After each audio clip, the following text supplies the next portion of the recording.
And here we are.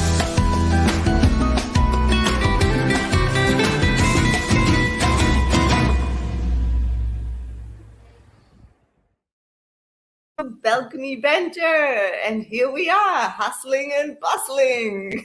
Welcome, everyone. So today, Balcony Banter, we got a great topic for you. It's hustle culture. And yes, you have been already here hustling and bustling in the chat. And I'm just going to go quickly around and say hello to everyone. It's Craig was the first one. And here we have Tim, of course, and Christine. And we have, it's Craig again, Alan Fraser, and we have Roger Channing, Tina Rigby, Ian at home and on the screen, Julie Wade, Diane O, and Derek Walker. So 16 so far. So welcome everyone, and thanks for making it over. It's Wednesday Balcony Banter every second Wednesday on my channel. And you can also click the subscribe button if you want. It's free. It doesn't cost anything. And you can also ring the little bell for notification. So you will get notified. You're doing great. You're doing great. Every 2 weeks. Exactly. So welcome and cheers. Christine and Tim, how are you? You're here. Fine. Mm-hmm. We're doing quite well. Yeah. Good. Yeah. Things are going good for us, and I think we're okay at the moment. Good. You're looking good. Very chill. We're not hustling at all. Not hustling and bustling. No, we're not hustling. No. I still don't understand the hustling. I'll explain all the different meanings of hustle when I get to it. Okay. Yes, please. No, but you look very chilled and very at ease, which is good. But Ian, how about you? Wait till the end because we might dance the hustle. Oh, and then the bustle. I'm not going to do any more until the end. There you are. To the hustle. Something to look forward to there. Ian, how are you? Not too bad, but yeah, not too bad. Surviving under the cold here. Oh, but hi, Sarah, and thanks for all the gifts. I've got a gift for you from Sarah as well. Ooh, hi, Sarah. Oh, welcome in the chat here. And I can see Anne-Marie also popped up and Magic McQuaid. I've never seen that name before, so welcome. Yeah, he's on all the time. Okay, Eugene McGeever and many more coming in. So David Butler, Marie Alti, and so on and so forth. So good. Welcome to our topic tonight, hustle culture. Ian was very eager to discuss that topic. And yes, I mean, I think it goes really well with the topic that we had the last time when the Craig Master was on. I think we were speaking about addiction and stress. So if you haven't watched that video, you can go back and watch Balcony Banter Addiction, our last episode 2 weeks ago.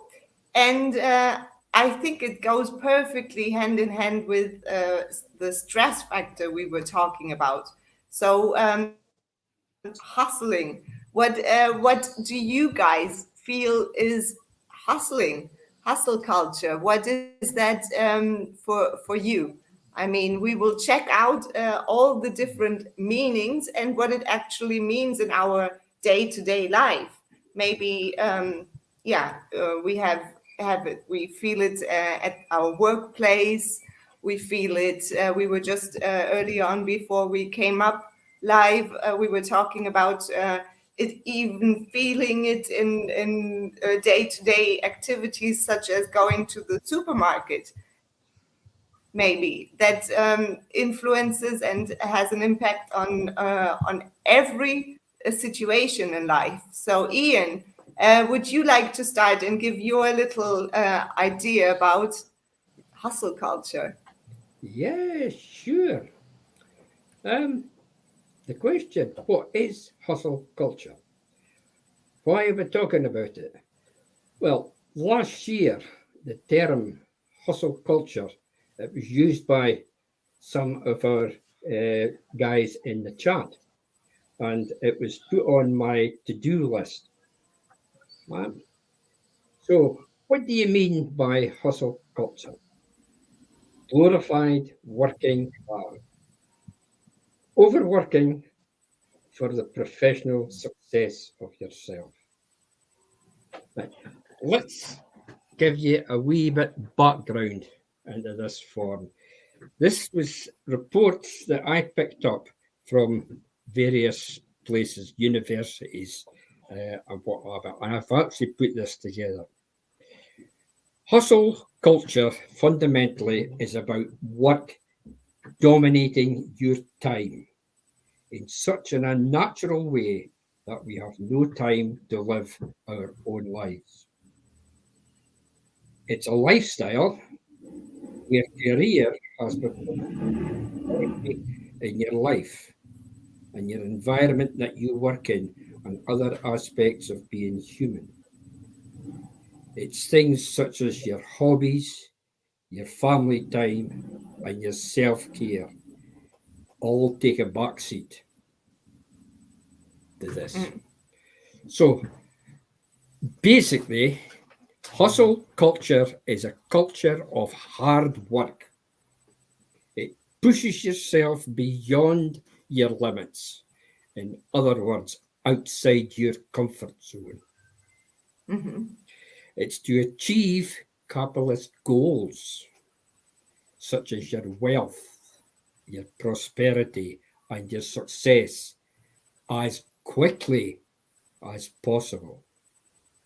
This is happening to more young people in today's environment. So let's see what you guys come up with.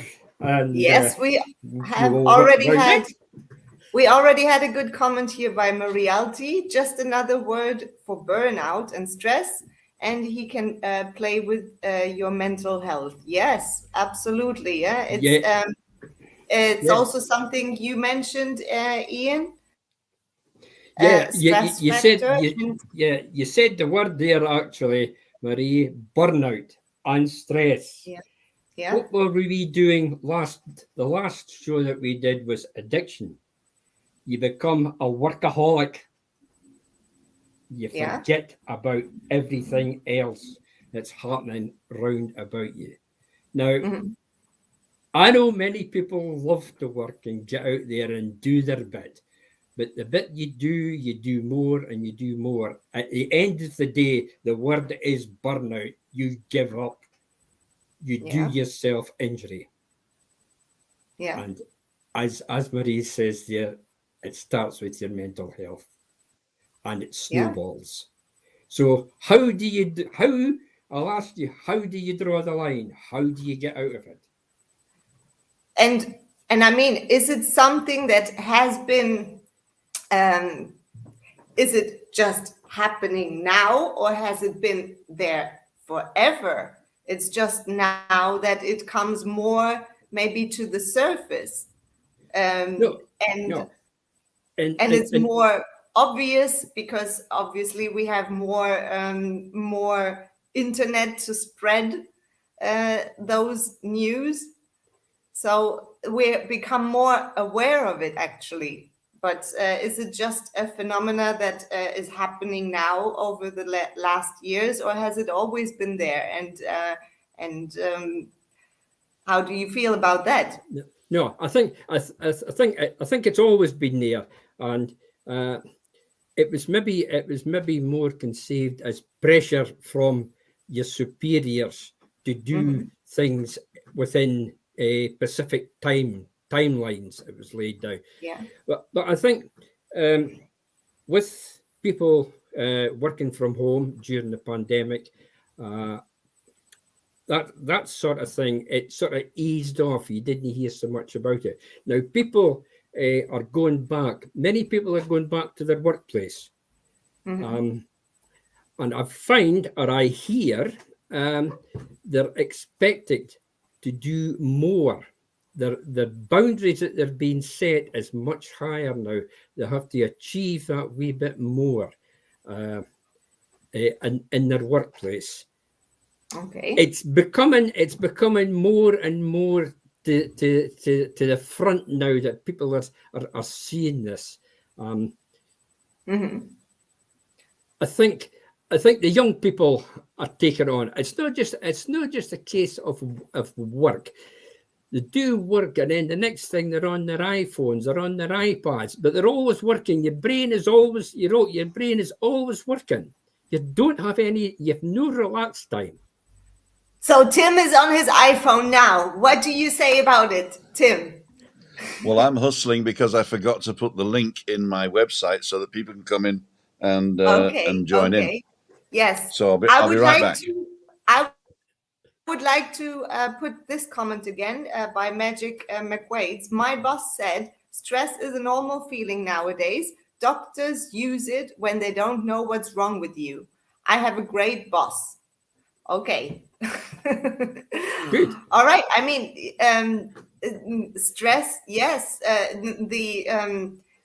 Our society is full of that, and obviously it's something very collective, and at the same time it's also the solution is very individual. The Yes. solution for it. So I mean, for instance, take the example traffic. Traffic can be very hustling and bustling, and we can get so stressed out about too much traffic, too many drivers that drive wrongly, supposedly. And we are the only ones who can drive and know how to drive, and that one is driving too slowly, or that one is driving too fast, or whatever. There's always something. It's the question: how can we maybe amongst all this stress and hustle and bustle find our own center, our own inner peace, and that is a big question to ask. How can you get in that moment of overwhelming feeling? How can you calm yourself down? And is it really so necessary to go with that hustle flow, or to buy into that hustle culture? Do I need to follow that road, or can I just maybe step back and for my own self say, stop, I need a break? Because if we take that word hustle, it's being busy.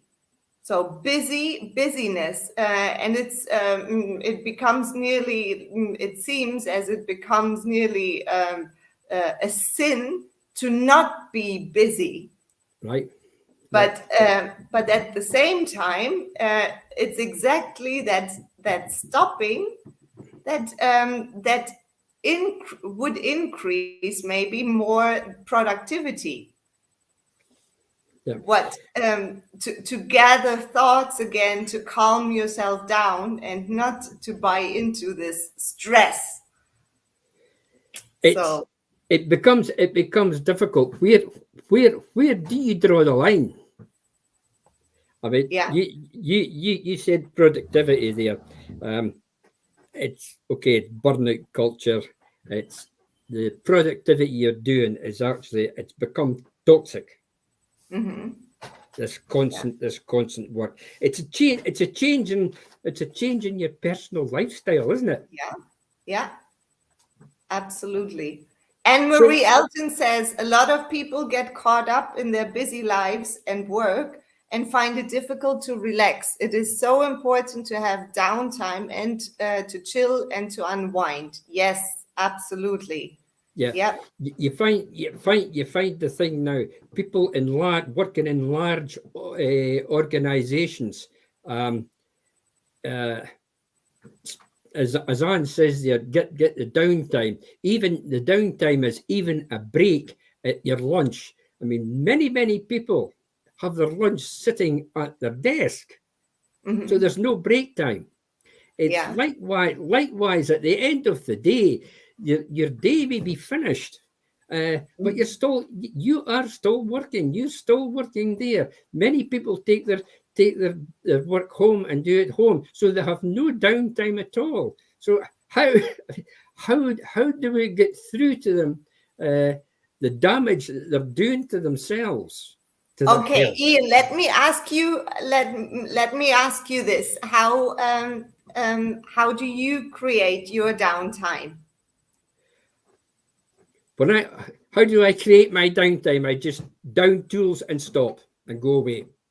Now, you may think that's funny, but I've always done that. It was part of my working culture. Even on big sites, you become a workaholic at certain times, but you have to create a bit of downtime. I just downed tools and went away and put the kettle on and sat in the bucket and had my cup of coffee.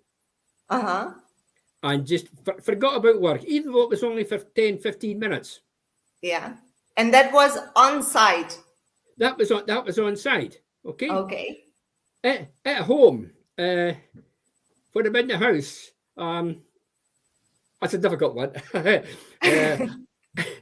I just go away and pick up a newspaper or pick up a book. Normally, I would pick up a book and open up a book. I was maybe reading and read 2 or 3 pages of that and take that in.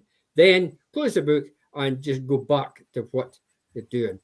If it was something that I was really, really involved in, I would probably take a bit longer of the downtime, of the me time, as I call it. If I was outside working, I would go away and sit in the shed. And do the same thing. I would pick up a book off the shelf in the shed and sit and read that for a wee while until I got my coffee brought out to us.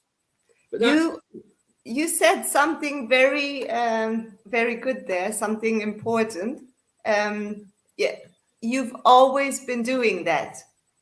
So that's something that's it's a habit, basically. It's something very in your personal culture, in your personal being. You are made up of this is how you do things. I see. It's okay. It comes second nature to me. But I mean, don't get me wrong. I had many times in my working life when the hustle culture would apply. You have to be able to take a break. Now, unfortunately, I would say for many people working in a large office environment, it becomes difficult. The more and more that they work, it becomes more difficult for them to take the break, even to take the thought of taking a break. So something has to be done in these big places to try and make the working environment a wee bit more pleasant. Get the pot plants out, get big nice pictures and that up. Something just to break the sequence. I don't recognize this culture.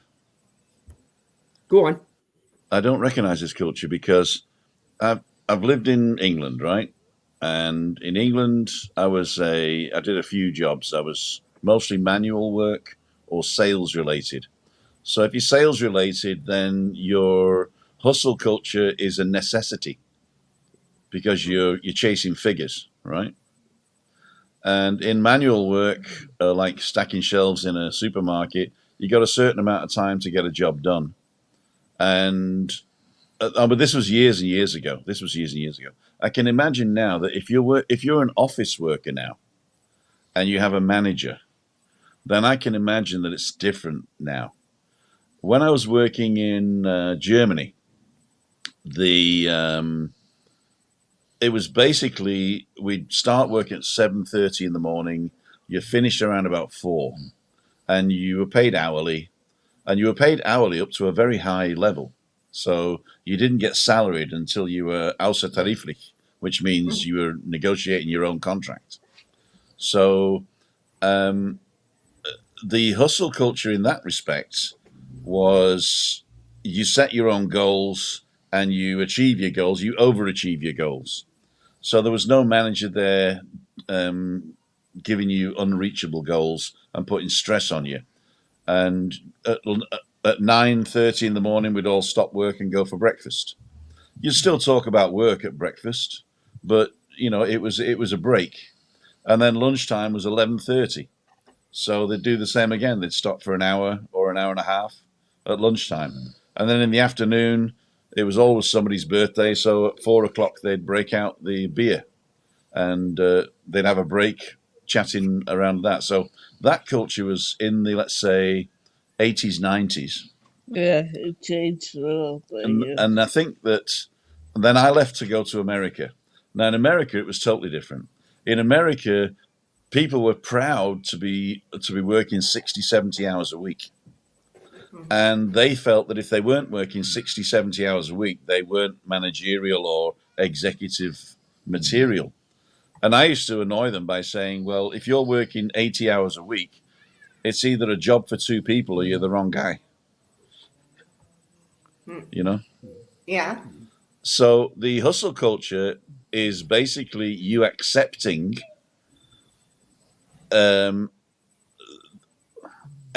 somebody else's what's the word? Limits on what you can do. Now, if you set your own limits, like Ian has always done, it sounds like, then you're not affected by this.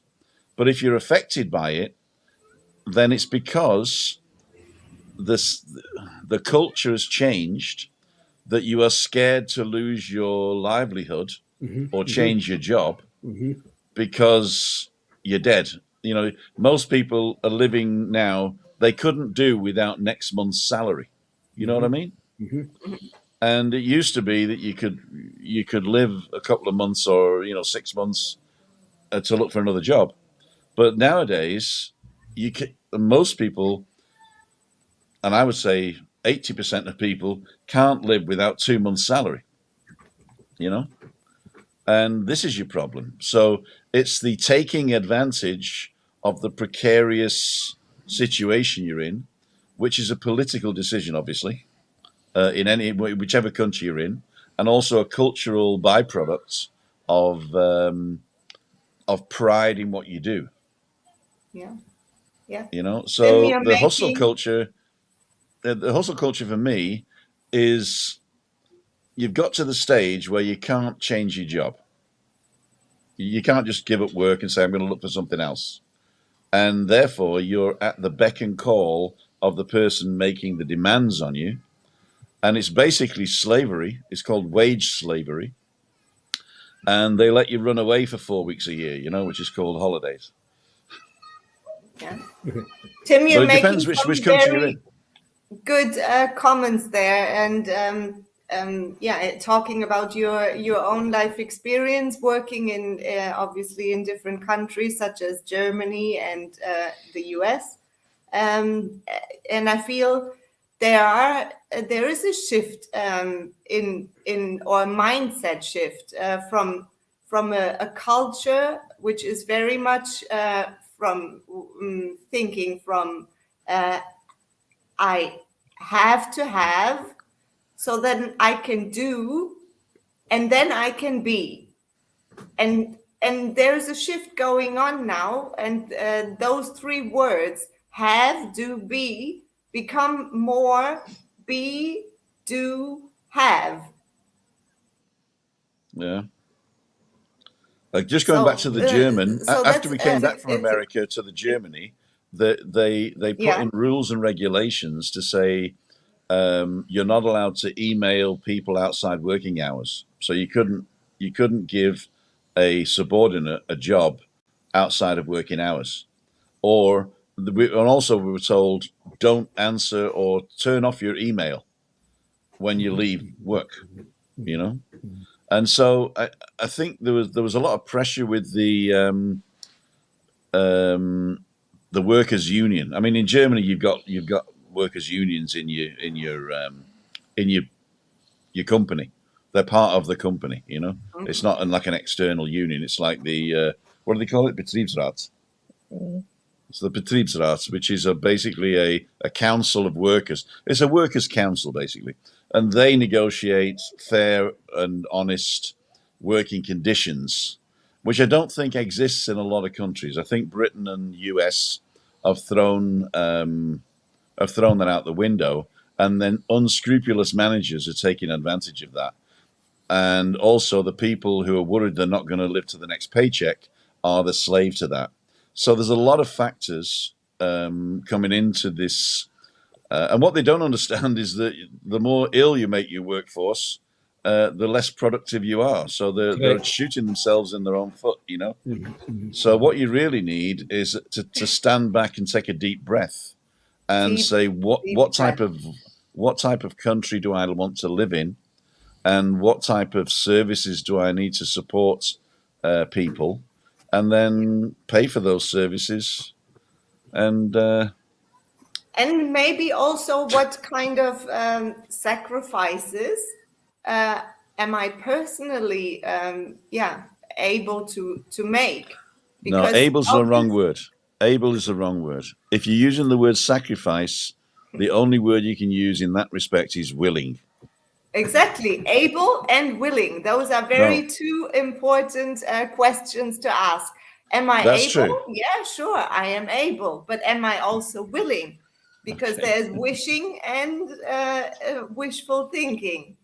And yes, I mean, we all want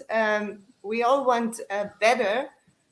But are we prepared to make certain changes? And I'm coming back to the concept I was talking about earlier, about the have, do, be. So I have to, that is a form of thinking.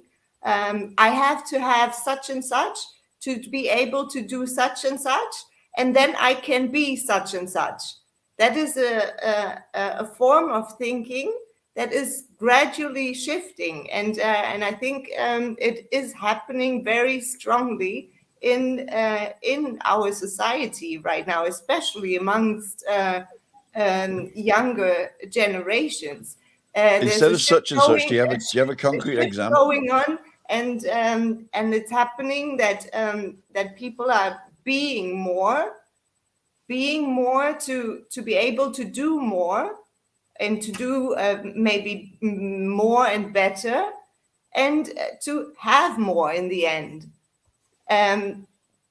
which is oftentimes it's taking a step back, yes, and say, no, I'm stepping out of this hustle and bustle, and I need right now to take care of myself, to be able to be more productive. My father actually, when it was the 70s, 1976, he was in a high-powered job in Manchester in the rag trade, and he was offered directorship of this company, or on the board of directors of this company, but his job really was weird, and there was a lot of stress in his job. It was to do with the first credit cards coming out and money lending and stuff. And some of his jobs were really nasty. He was the guy that went and closed down warehouses and stuff. And he was being forced to do that by the bosses. And even when he became on the board of directors, he was offered it. He never took it in the end. He refused it. He says, because I can't be that person. I can't be that person. So what they called it then was the rat race. Mm-hmm. And it was getting stuff to buy stuff that you needed to finance that you couldn't enjoy because you were too busy working to get the money to finance the things that you needed. And so he sold everything and moved to North Wales and became a security guard, a nighttime security guard in Wilver Power Station, the hydroelectric plant in Snowdonia. And he said that was the best thing he could do because he could take his dog with him. It was Group 4, I think he went. So he took his dog with him and sat with his coffee and did his rounds.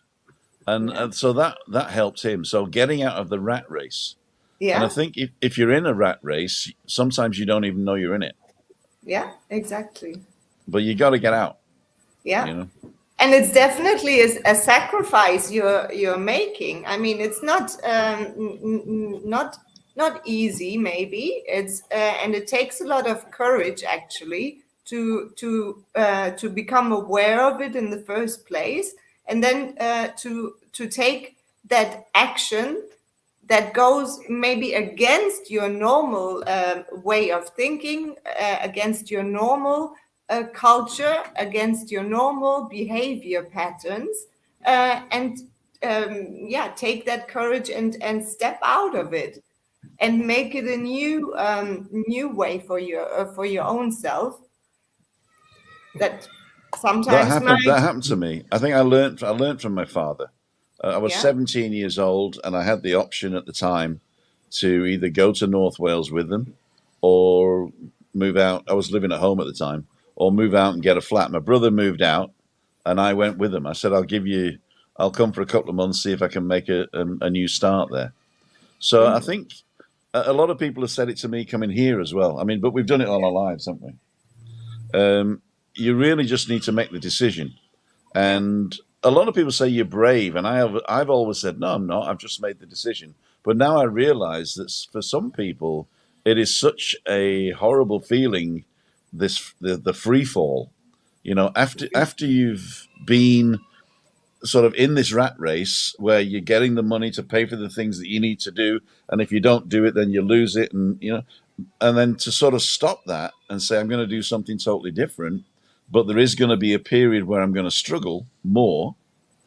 That's scary for a lot of people. But if you don't do it, then you end up with mental health problems.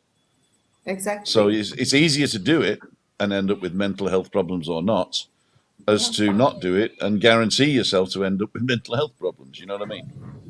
Exactly. So if there's anybody listening to this, it's any decision is the right decision. Indecision is the wrong decision. Yes. Indecision. It's a very good word you're giving there. Indecision is creating a lot of doubt and worry, and it's not creating a Tim Dowd or Christine Dowd. It's creating doubt, the bad one, the one that we don't want. Only Germans understand that, you know. Only Germans understand that because they can't hear the difference between doubt and Dowd. Exactly. Right? Yeah, and a lot of people don't believe me that those two words sound exactly the same to Germans, right? Yeah. Doubt and Dowd. Yeah? Doubt and Dowd. Yeah, they sound exactly the same. Oh, and I've never heard it before, that joke. Never. No, I bet. Especially living in Germany. Of course.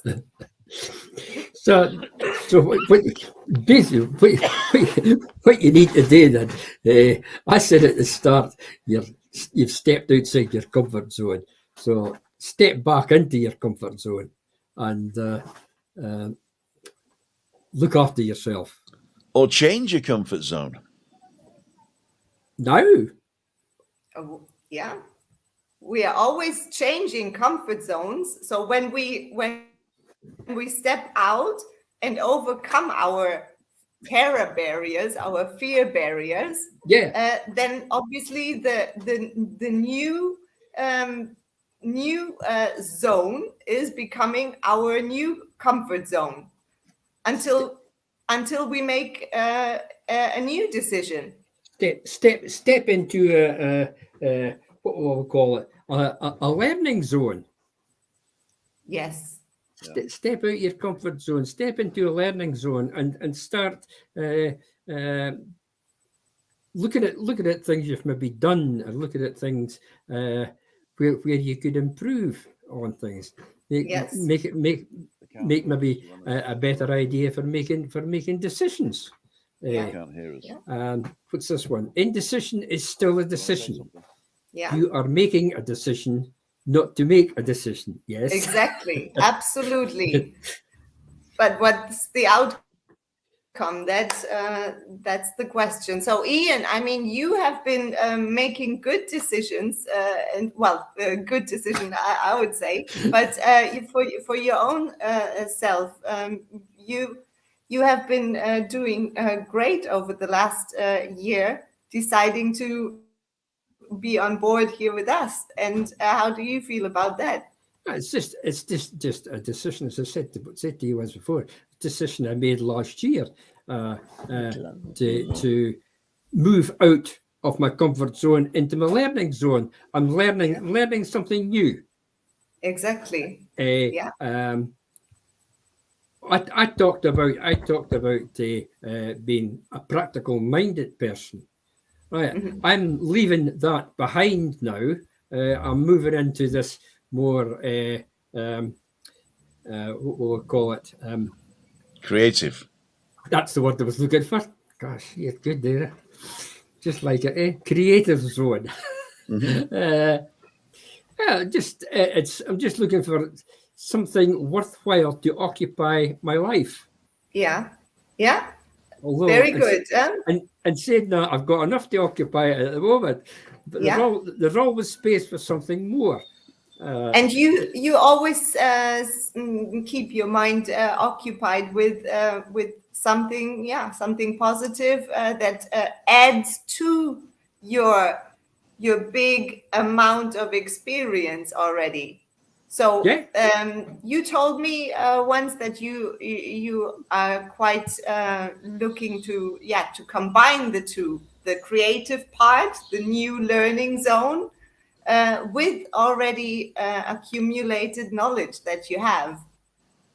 It's she said the knowledge that my practical knowledge, there is parts of my practical knowledge I can now use. I can combine with what I'm doing now.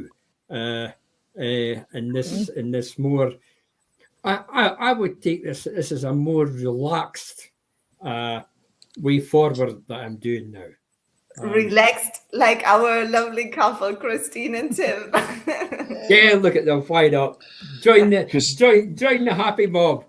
I don't think Christina's got the gist of this conversation here at the moment. Yes, I have, but I live in a totally different world. I never was in the bus thing. So, explain. I mean, when you stopped work, that was in 92, yeah, 93, 91. 92, right. So you stopped work in 92, but even before that, there was no sort of hustle culture in Germany, was it? Not in your branch. I worked in my little music shop and my 8 hours went home. And then when you became a homemaker and Stephanie was born, did you feel hustled then? No. No? And what about when you went to America? You weren't allowed to work there. That was the best time. The best years of my life. But did you see other people being affected by the hustle culture there, or was everybody no? Because it was all German women that couldn't work. Yeah. Okay. Oh. And then going back to Munich, was that hectic? That was hectic, yeah. But not hustle, man. It's just you could decide whether you macht mit or not, yeah. right? If you did it with you, yeah. But Christine, what I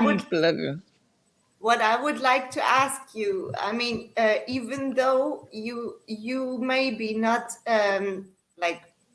personally, actively being part of this this hustle and bustle, but nevertheless, you are amongst it and you are in it. So, say for instance, when you go out with Tim to the supermarket, do you feel a sort of hustling there? I never go out these days. Tim Okay. always shops on his own, and About shopping. less hassle for him. I don't want to watch him drink himself to death. So I stay home. Okay. And when Tim comes home from his hustle and He bustle, gets it. He gets it. okay, Then there's a hustle. Then there's a hustle and bustle in this house. I tell you. yeah, I bet. Especially when five. If the German news is finished and she looks round and goes, "Where's me tea?"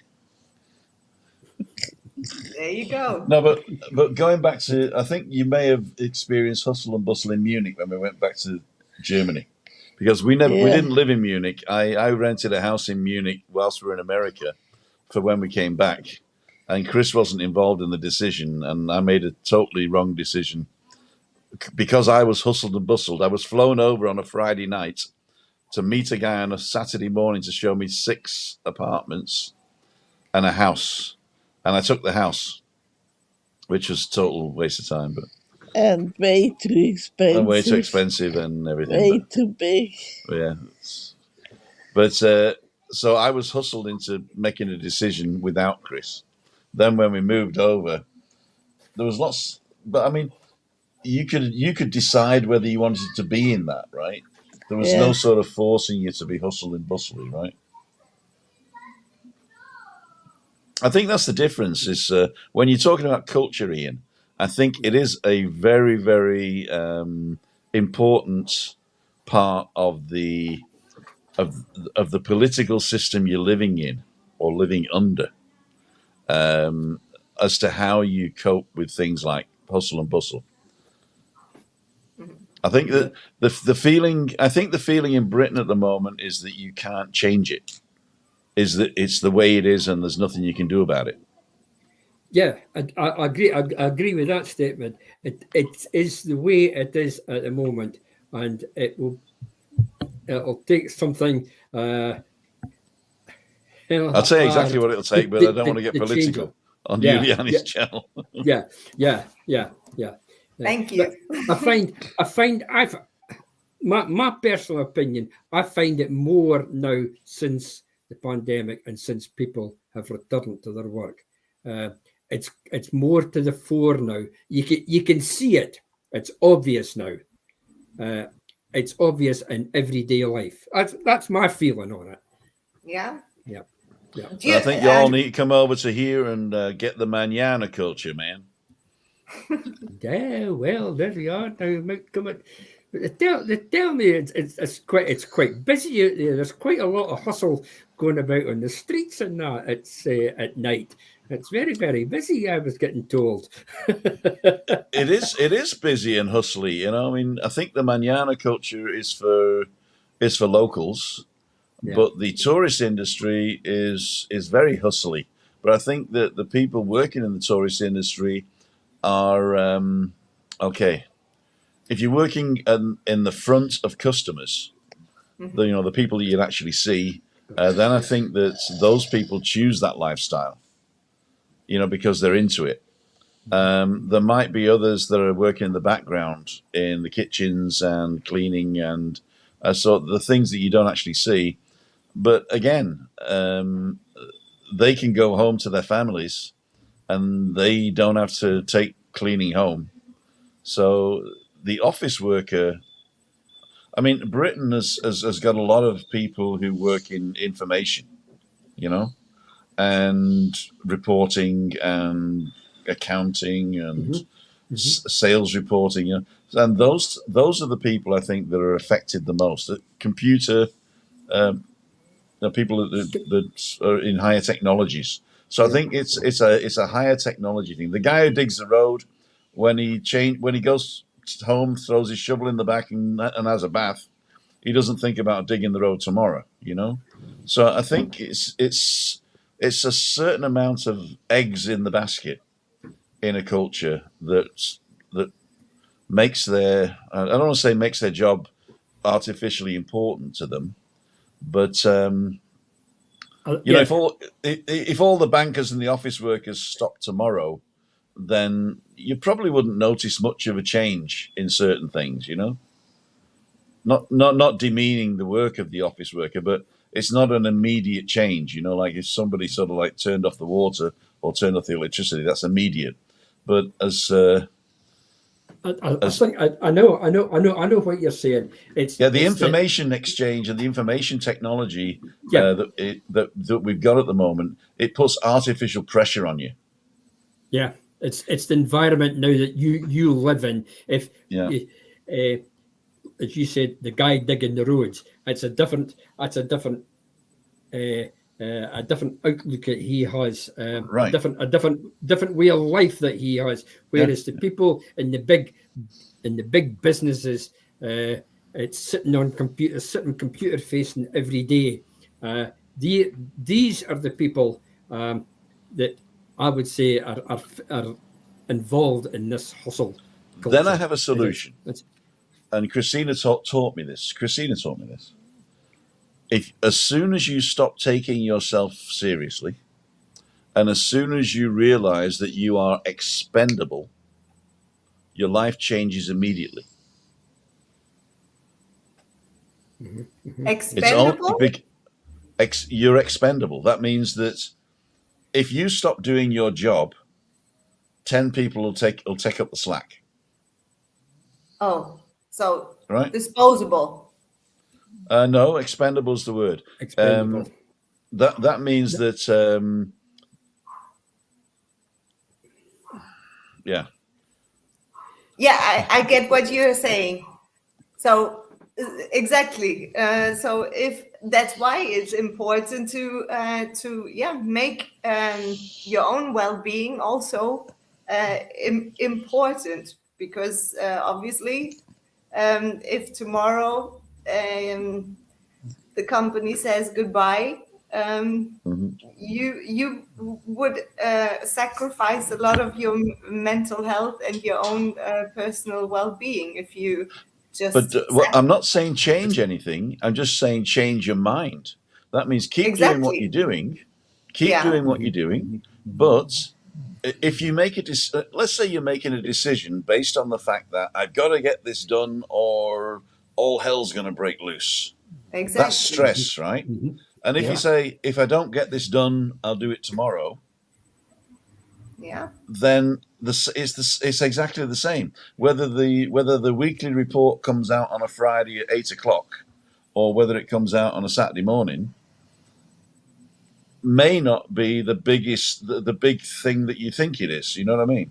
Yeah. So when you're doing something with information and working in an office, then yeah.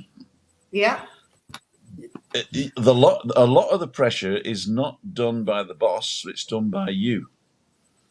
And that's why I said self-inflicted. Self-inflicted. So a lot of it is. I'm not saying that there are bad bosses out there and they do pressurize you to do stuff, but then all you need to say is get out and get another job. You know, I mean, if you've got a bad boss, you've got to leave because you're not going to get rid of them.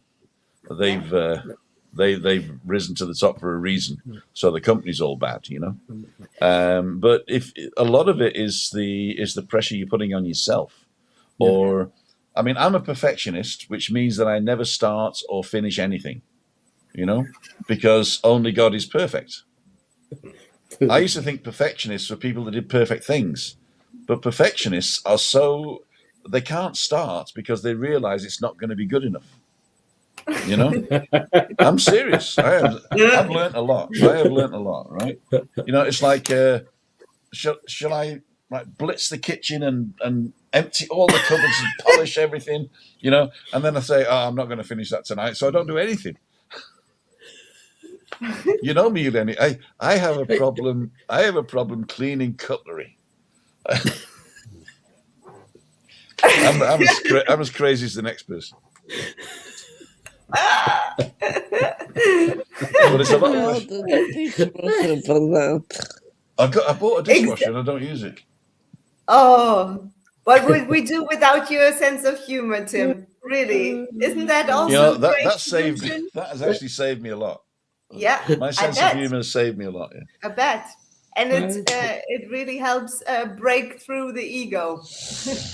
Yeah. So what do we have here? Diane also says a lot of great points made tonight. Worked in France and saw a different environment 20 years ago. Working from home during the pandemic has blurred the lines for people, and that has carried on. Yep. Yeah. Yes. Definitely. Yeah. Yes. I mean, I'm wearing my pajamas below the.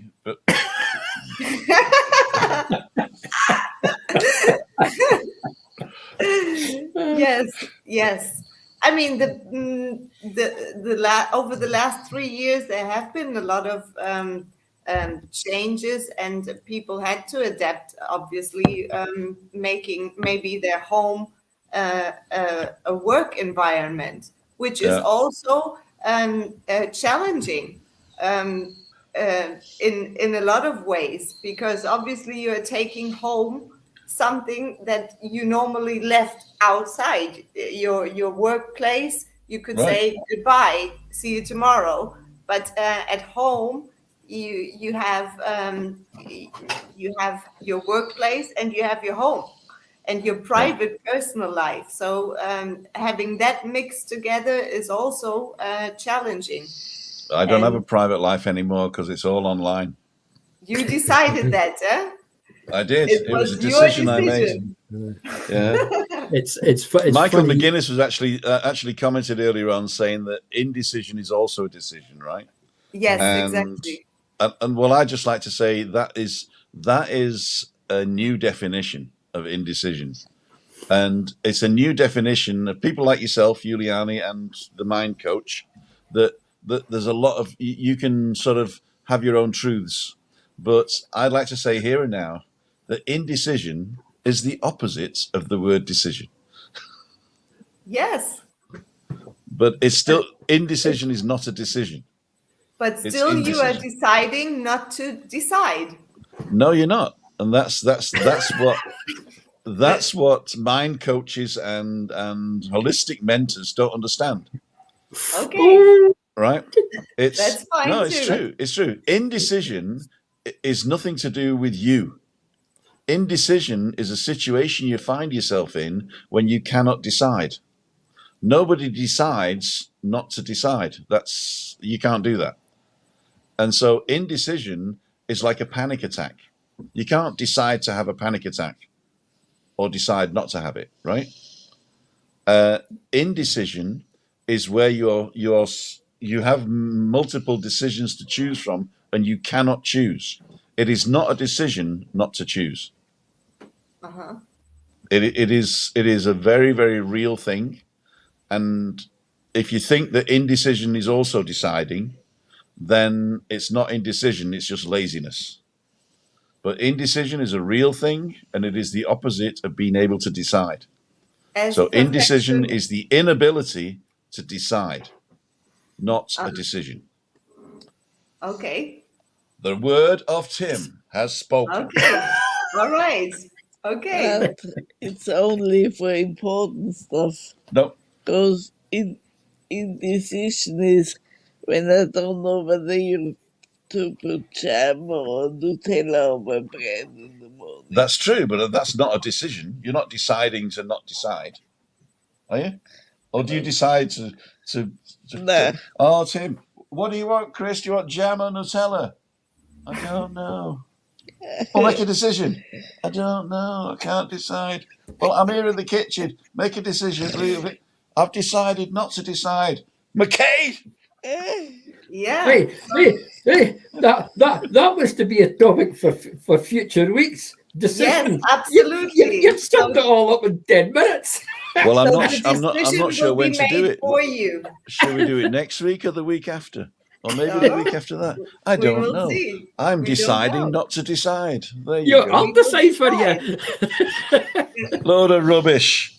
Indecision is the inability to decide.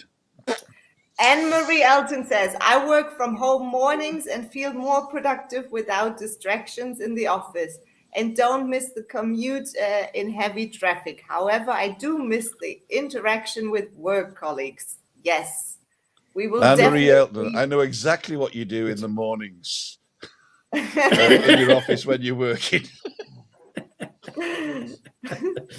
I think that's a statement that covers for many people. It's on part time, whether they're working at home or whether they're working in the office environment. Is the when they're in the office, it's the togetherness. And the togetherness chat that they have in the office environment, whereas everybody home, hated me in our office, so I was The banter. never invited to the parties. No. The banter. Well, yeah. Mr. Know-It-All, they call me. Yeah. So, Mr. Julianne, Know-It-All. what do you find in your line of business is hustle? Well, like as you guys probably noticed a couple of weeks ago, I decided to stop the hustle. So I had to cancel. I made the decision to cancel 2 balcony banters because, or else I would have bought into hustling and bustling. And no, I feel that that it's important to know yourself and to also know exactly what you need to feel good, or if you cannot feel super duper good, then at least know what would make you feel better. What do you need to give to yourself in that very moment? And then yes, obviously it comes together with making sacrifices. So I had to sacrifice a balcony banter, which I was not so super duper happy about, but I knew exactly that there have to be certain priorities, and yes, and then it's easier to make certain decisions. Yeah. When you did that, I made the decision to go down the pub and do balcony banter from the Monte Cristo. There you go. Christina, me coming home late on that balcony banter night is Juliani's fault. Yep. Sarah Childs sent you some gifts, by the way. I have them here. Oh, thank you. I hope to see you still, Sarah. I don't know how long. No, she's leaving tomorrow morning. She's leaving tomorrow lunchtime. Yeah, she was here a week already. Are you here? Are you in the south now? Or are you still in the north? I'm in the north. Okay. In the north. North and south. North and south. That was a decision you made as well. Yes, exactly. So, what's happening to the people that you were serving here in the flesh? Have they gone to online customers now? I'm still serving my clients in the south, definitely. So I am still traveling to the south. So you're commuting? Yeah. Not every day, of course. But when you have a meeting here, you're here, right? Yes. So offline, later on, let me know when you're here and we can meet up and I'll do the thing. Exactly. Next Monday, by the way, just to give you an idea, next Monday, Meetup Monday, is probably going to be a load of people. So if you can make Monday night in the south, Juliani, I will let you know. Okay, that means she's not coming. Oh, how can you say that? Pressurized. No. Well, I let you guys all know, the ones that are commenting here in the chat. I will let you know in a message when I'll be down south. Okay. There's an interesting comment here. Angry Velo says, I work from home and attempted to get a digital nomad visa to work in Tenerife, but the income from my apartment was more than 20% of my income allowed for the visa. So the digital nomad visa only allows you to take that visa here if you're less or 20% or less of your income is from a non-Spanish thing. So you either need to get a raise from Scotland or just drop the price of your apartment, mate. You know, I mean, I'm sure there's hundreds of people on here that would love an apartment in Park Santiago, whatever it is, for like $20 a night. There you go. Yeah. Problem solved. Yeah. Ask Tim. And you get more mates.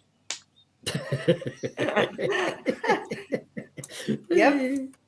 Well, guys, we are already over the hour now. I'm going to make the round, and your final thoughts for a wonderful week, Tim. I've got another final thought.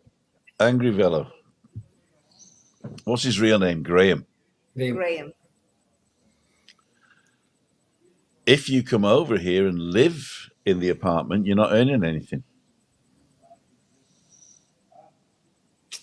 So your income from the apartment you wouldn't have because you're paying it yourself. There you go. Christine. Yes. Your final thoughts for the week and for this topic. Oh, let me think and I'll come back to you. You come back. Okay. Well, I'll give you my real final thought then while she's thinking. I think when I first saw the topic, the hustle culture, I remember the hustling, the side hustle. So when you got a job and you do a second job, that's your side hustle, right? Mm-hmm. And then there was pool hole hustlers, which were people that would come in and pretend to be no good and then be good, you know? Uh-huh. And I think the word hustle, and there's of course the dance, the hustle, which we've got to do at the end.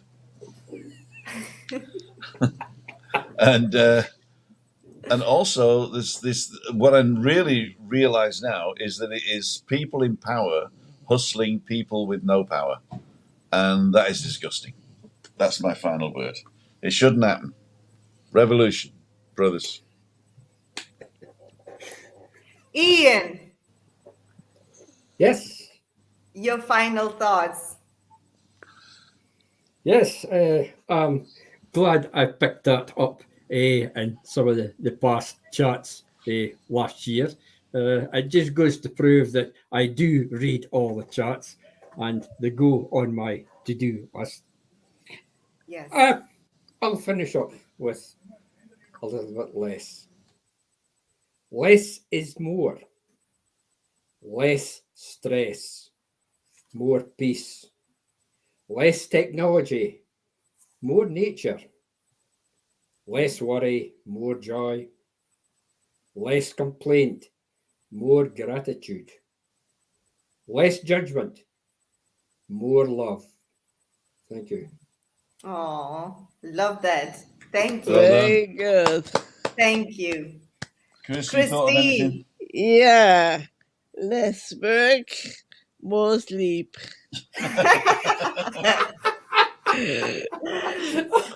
We'll go for that. Oh. No, I wanted to say I'm just scared that I never was in this Rat race. hustle. Hustle culture. Hustle with a U, not hassle with an A. Hustle. Hassle culture's next week. Alan Fraser's works phone test is successful. I want to thank you, everyone here in the chat, also for your wonderful comments. If you want to comment after the show, please feel free to do that. We will definitely, Ian and I, definitely read it all and also go through the chat again.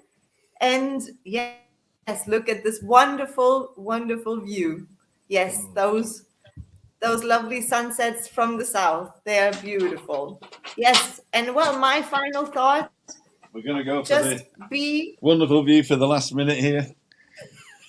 Oops. yes, Just one. while you are preparing. Okay. Yeah, Okay. Anne-Marie says, good thought, Ian. Oh, thank you, Bye for Andre. now. Yeah, Thank you. Thank you. very good. Absolutely. To be more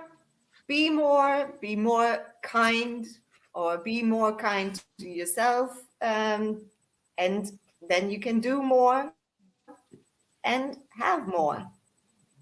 And relax And more. Well, ladles let me and see jelly what spoons. This another is the great sunset now. BB. Muchas gracias, amigos. Muchas gracias, amiga. Y nos vemos pronto. And are we going to do the hustle dance and the bustle dance? Hustle bustle dance. That's what he's cleared the Hustle balcony bustle for. dance.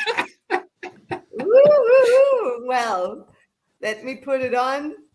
And here we go.